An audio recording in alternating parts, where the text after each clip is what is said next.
Before I really start tonight, I want to acknowledge something about how I'm doing and maybe about how you're doing. I have this image in my mind, maybe some of you relate. If you've ever had lower back pain, there's a way that you walk, right? There's a way that you steady yourself, you hold yourself in a very controlled way so that there aren't any sudden movements and so that you aren't bending in particular ways, right? You don't grab something that's too low.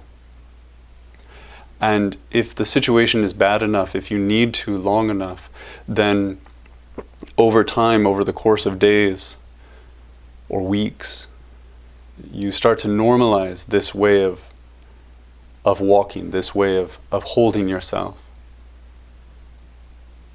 You don't think only about the thing you're trying to prevent. It becomes kind of natural.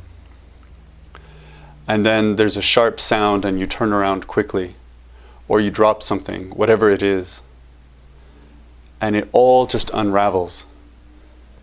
You feel that jerk in your back, and suddenly you can barely stand, or maybe you can't stand at all. I feel, when I look at all that's happening right now, all that we're experiencing with coronavirus and with everything we see on the news, how people are treating each other, how our institutions are holding up, the fires that are burning, the storms.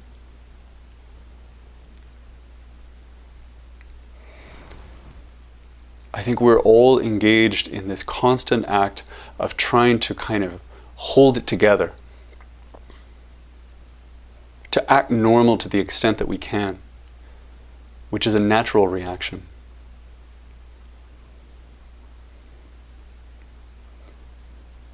But over time, that act of just keeping it together becomes normalized, so that we're contracted all the time, so that there's something we're always kind of keeping over there, a response, and then something happens and it reveals the effort we've been keeping up, because something cracks, something gets through, and it's different for everybody. I don't know what it is for you, but I suspect you've had these moments of hearing something or seeing something or thinking something, and suddenly you're kind of broken by that in a way that you couldn't have seen coming. I've had 2 in the last week,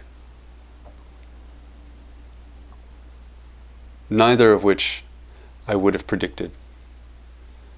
The first was, actually I don't remember the order now, but waking up and seeing that the actor Chadwick Boseman had died.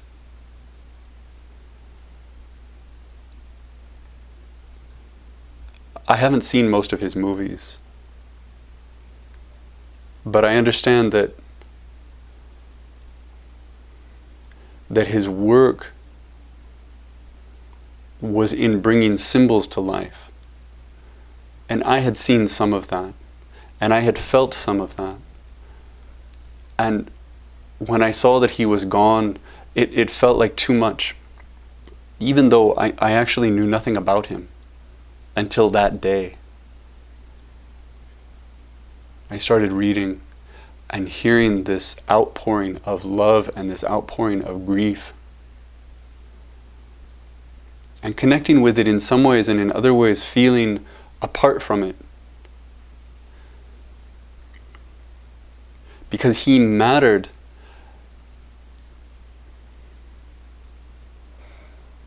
His work mattered in part because of systems that I'm a part of and have always been a part of. So I'm feeling this loss, and at the same time I'm recognizing a kind of distance that hurts, And that's one. It's a particular kind of jolt. And I kind of choked on it. And the other was watching this story unfold about the shooter in Kenosha. This boy who went with a rifle and ended up shooting protesters. And this was a different kind of jolt. This was a different kind of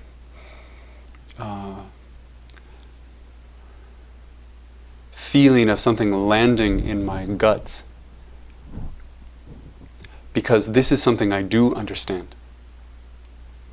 This is something I'm not far from at all.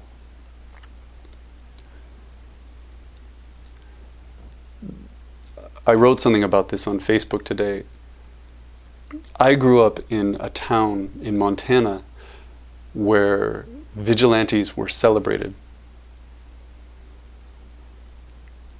We have a Vigilante Day parade every year, and the high school students dress up as cowboys, and they carry guns around, and they go through the downtown, and sometimes we have a noose on the back of a truck, and some, criminal cowboy is swinging in the wind, and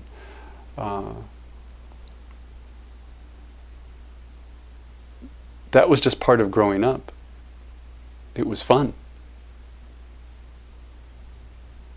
And also in high school, when I was inducted into the Honor Society from my school, the Honor Society was called the 3777s. And 3777 is a reference to the dimensions of a grave. And the vigilantes in Montana used to write it, they'd write it on somebody's fence as a threat. Watch out. These days, it's actually on the uniform of the Montana Highway Patrol. And it's the Honor Society from my school. I grew up in a place where a particular story about justice had been normalized. I internalized it, everybody internalized it. It's not that the people I grew up with all want to be vigilantes. It's that there's a narrative, a romantic narrative, a heroic narrative, a gritty narrative about how problems get solved that in my experience was never questioned by anyone, including me growing up. So when I watch the news and I see this unfolding and I see it happening not just in one place but in multiple places, it's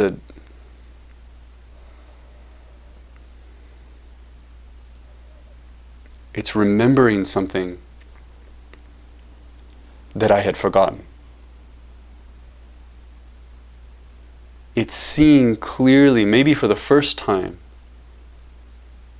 what that meant when I was a child and how it plays out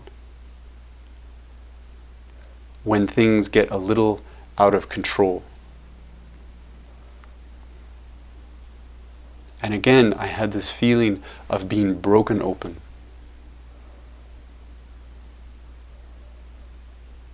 A few moments of not knowing how to get back to that place of feeling solid.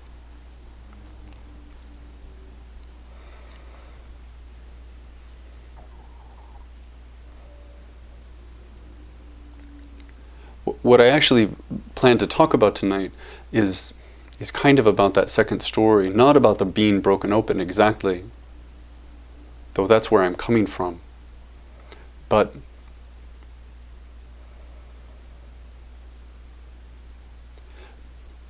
a kind of recognition of culture and the degree to which we all hold beliefs that we don't know.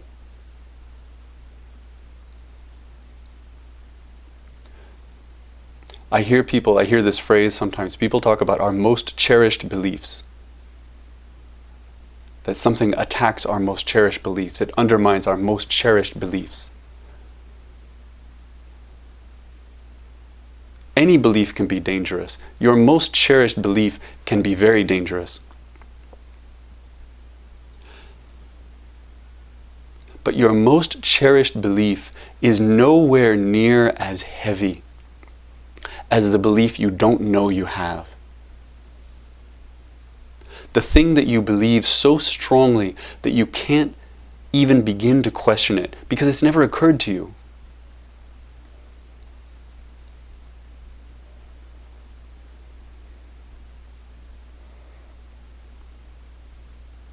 This is at the very heart of Buddhism. It's at the very heart of practice. Whether we're talking about it through the lens of racism, through the lens of sexism, through the lens of something like capitalism, there are ways in which the world around you is moving that are so fundamental to your idea of what reality is that you cannot separate yourself from them. Not without an incredible jolt.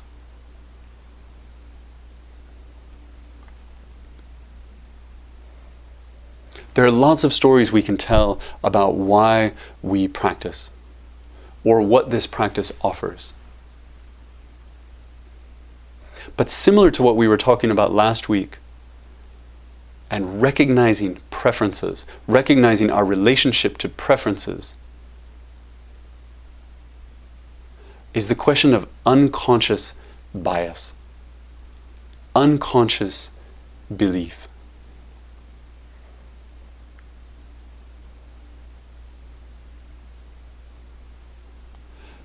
Buddhist practice on so many levels is about making the unconscious conscious.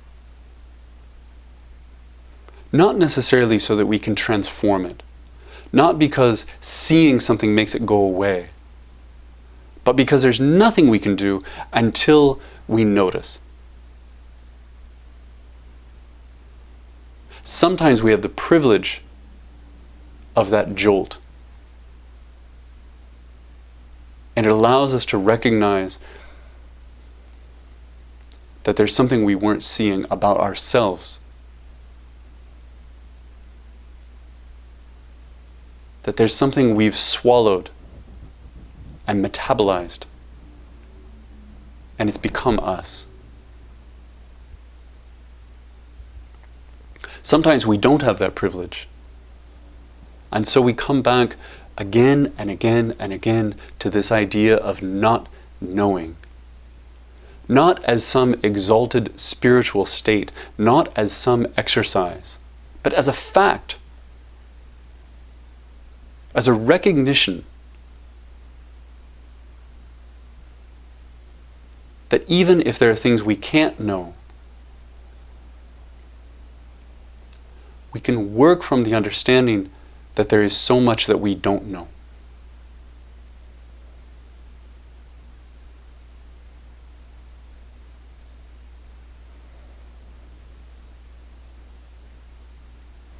When I was a kid,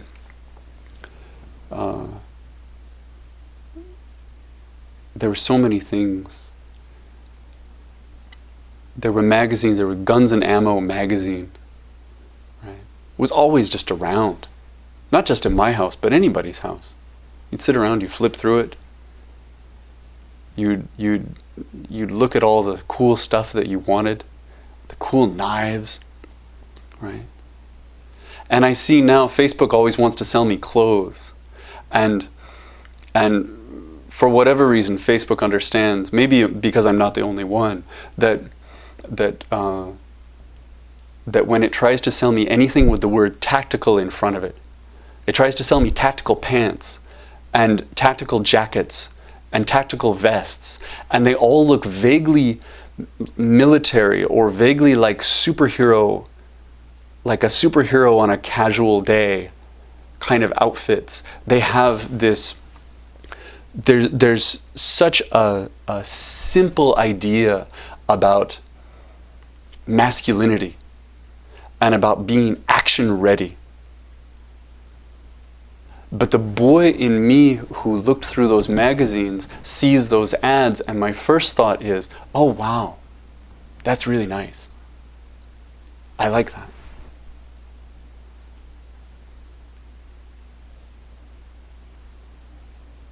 That's not because of something inherent in me. That's because I was taught to like that thing. I was taught to like it then, and it has stewed around inside me for 40 plus years, so that it has evolved alongside the culture, so that I see it in its modern form, in its contemporary form, and I still like it. Even though I want nothing to do with the trappings of it. It got me. And I can't just tell myself not to like that. I can laugh at myself about it. I can kind of roll my eyes.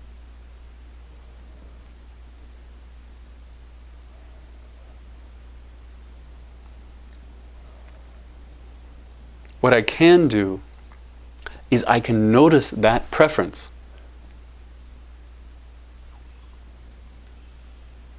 And I can interrogate it. I can pause. I can say, why? Why do I like this?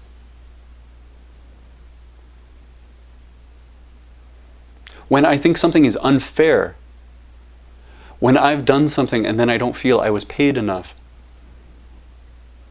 I can spin forever in that story about justice, or I can pause and I can ask myself, what about me? What about the way I was raised? What about the way I was taught made me believe that everything needs to have a transactional component?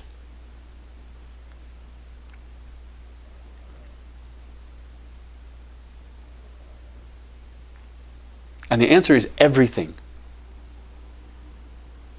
Everything did.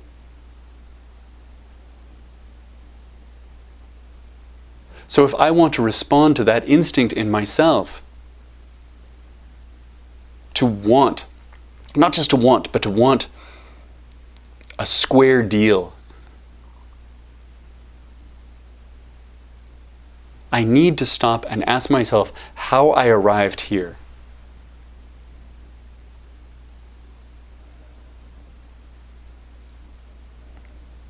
It's because I've internalized so much.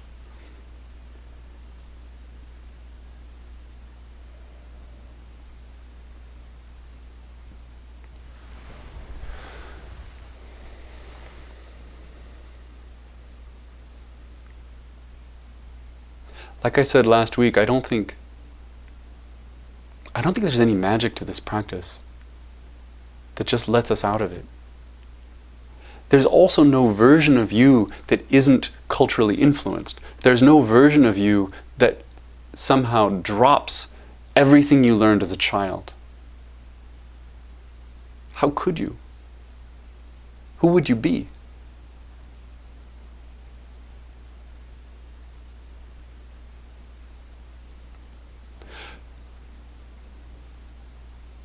So that's not the point. The point for me this week is noticing that the things that we believe on that level, the things that have become us, that have become deeper than beliefs,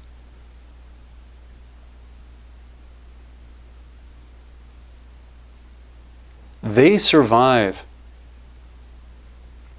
because we manage to hold ourselves in a particular way.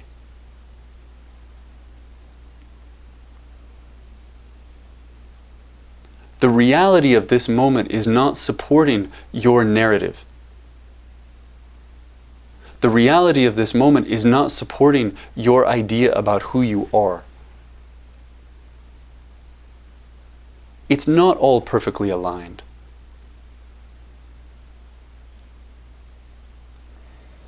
In every breath, in every moment, in every encounter, you are receiving information that can cause you to question everything. Every assumption you hold, every deeply held sense of who you are, it's all on the table, all the time. And if it doesn't feel that way, again, it's because we've learned to hold ourselves in such a way that we don't feel it that way.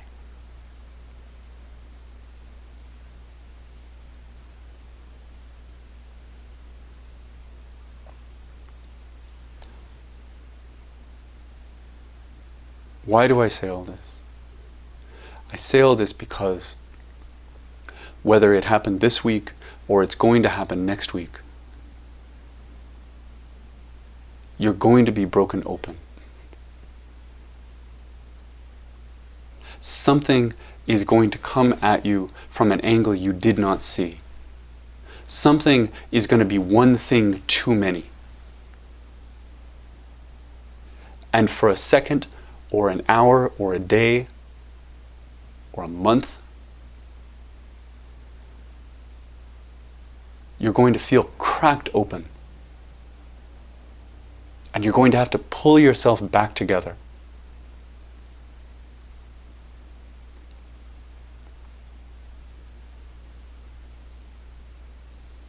There is an element of Buddhism, in particular an element of Zen, that would appear to be all about how we hold it together. Right? You see the Zen people and they stand in a particular way, and they sit in a particular way, and sometimes they speak in a particular way. It's very tight. I want to talk about that, and I think I'll talk about it next week. But for this week, what I want to say is when that moment comes, when you are broken open, let it happen.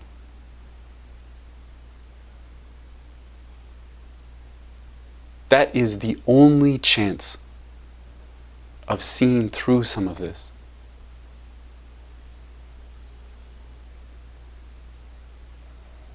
We break open in those moments because something comes through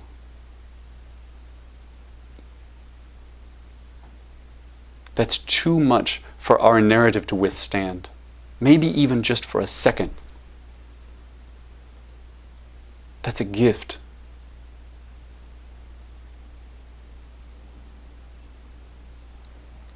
Every time it's too much, every time you think you can't hold it,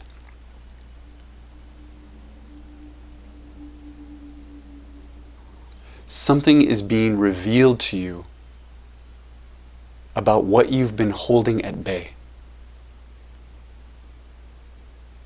about what you've been trying to control, about what you've been hoping not to see. Maybe for the last 6 months, and maybe for your whole life.